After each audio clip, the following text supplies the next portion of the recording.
What is good, YouTube? This is Trace by Oliver, and we're back with another backtesting video. And today I'm going to show you again with live paper trading data how I backtest my strategy. So without further ado, let's get in the video.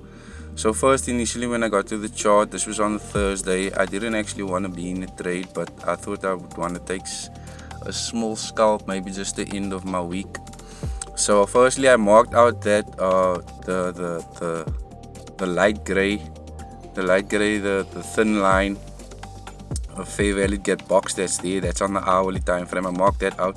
Price had already ran into buy stops when I got there, but it also left equal highs, that high that it made there. So I was kind of expecting price just to make another run above that and then break down to the downside. So I was just kind of waiting to let price give me some extra confirmation, because I seen it today was the Thursday after FOMC, and we had some news that came out today also at 8:30.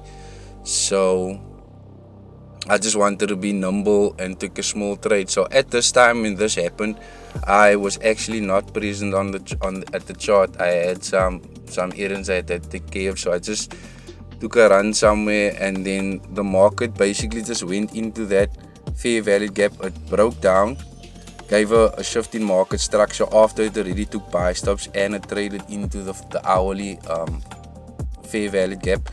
It gave the shift in market structure. That fair value gap, that small one that it traded into, that is on the 3-minute time frame.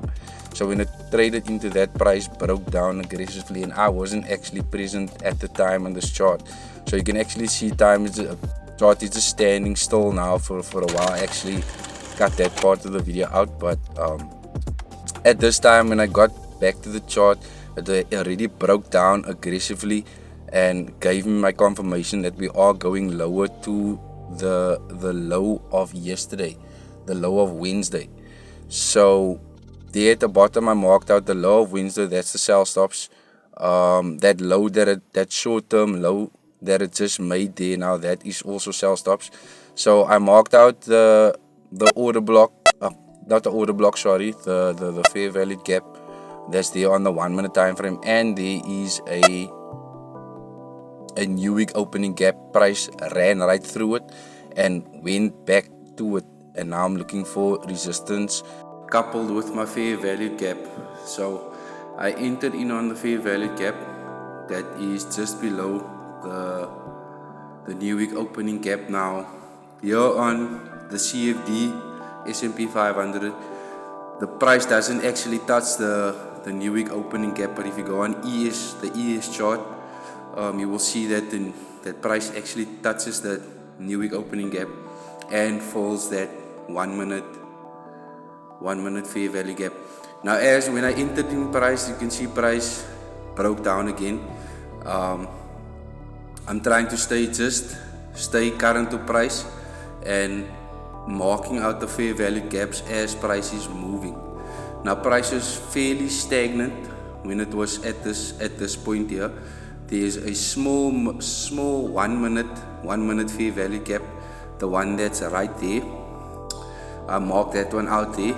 Price was actually moving, just consolidating around this 1 minute fair value gap, but it did not go through above it. If price had to go right through above that fair value gap, I would have automatically collapsed the trade, because why? The fair value that gaps that price presents in the direction that it's supposed to go, it should support price going down further. The same with the order blocks. Every up close candle should resist price going down.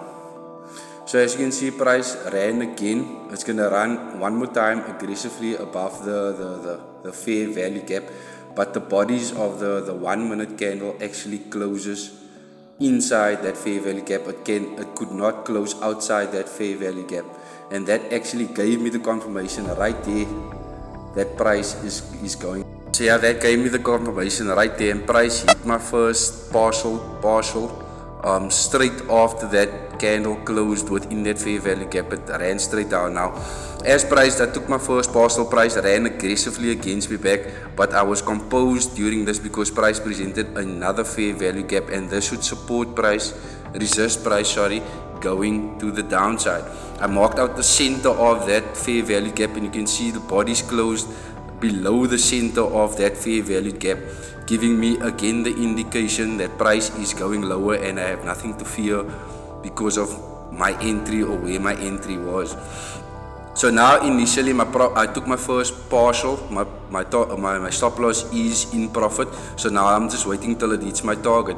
Now when price does this, when it reaches my target and doesn't quite get there and it runs aggressively higher again, that is just to scare traders or to scare you out of your position. You must just try and stay composed and stick to your plan. And as you can see, price, there's another fair value gap that price just went into, and it resists price all the way going down, and it hit my target. And I took off my last partial here, moving my stop loss further in profit. And I was actually anticipating price hitting the new week opening gap that is at the bottom of that. That was in March, I think it's the 3rd of March, around that weekend. So yeah, it was going to. I anticipated to hit the high of that new week opening gap. So I placed my target right there, but price was consolidating here, and after it took the low of Wednesday, price aggressively ran through that fair value gap, the lower one that I marked out there, and I decided just to close the rest of the profit because price would inevitably stop me out, because that fair value gap should support it going down, and if it doesn't support it going down, price will most likely retrace or run back on your stops. And right there, price just ran back, took me out on the remaining balance. But yeah, there's all my executions, and you can see in here. And yeah guys, there's a screenshot of the execution of the trade that I just took. The two red arrows there on top with the two blue arrows at the bottom. I accidentally entered too high of a position, so I had to scale down a little bit of it just to reach my risk requirements. That is why the two blue arrows is there at the bottom. It's not because I was stopped out on any position. So yeah guys, that is all the executions that I took and the parcels that I took. I hope you guys like this video, and if you do happen to like it, please hit the like button and subscribe if you would want to see more. So yeah guys, and I don't know if you noticed that I go through ICT's tweets every single day, just to see where his mind is at and if it's in line with what I'm thinking as well. So yeah guys, if you would like to see more, please subscribe, and yes, until I see you in the next one, be safe and happy trading.